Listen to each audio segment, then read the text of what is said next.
ఏడాది దాటుతోంది. ప్రతిరోజు ఈడనే అన్నా క్యాంటీన్ కాడనే భోజనం చేస్తున్నా.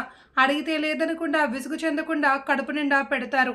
టైంకి బండొస్తది, రుచైన భోజనం పెడతాది. నాలటోడికి ఇంకేం కావాలి? అన్నదాత సుఖీభవ.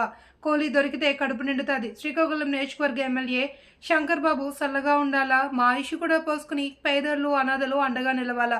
నేటికి 470 రోజుల నుండి ప్రతిరోజు క్రమం తప్పకుండా నిరంతరాయంగా అన్న క్యాంటీన్ను కొనసాగిస్తూ ఆకలి తీరుస్తున్న వైనంపై వివిధ వర్గాల వారి స్పందన. కక్షపూరితంగా పేదల బతుకులపై కనికరం లేకుండా వైకాపా ప్రభుత్వం టీడీపీ ప్రవేశపెట్టిన అన్న క్యాంటీన్లను మూసివేస్తే ఖర్చుకు వెనకాడకుండా ఆకలి తీర్చడమే లక్ష్యంగా పెట్టుకున్న గొప్పదాత మా శంకరన్నని శ్రీకాకుళం నియోజకవర్గ ప్రజలు కొనియాడుతున్నారు.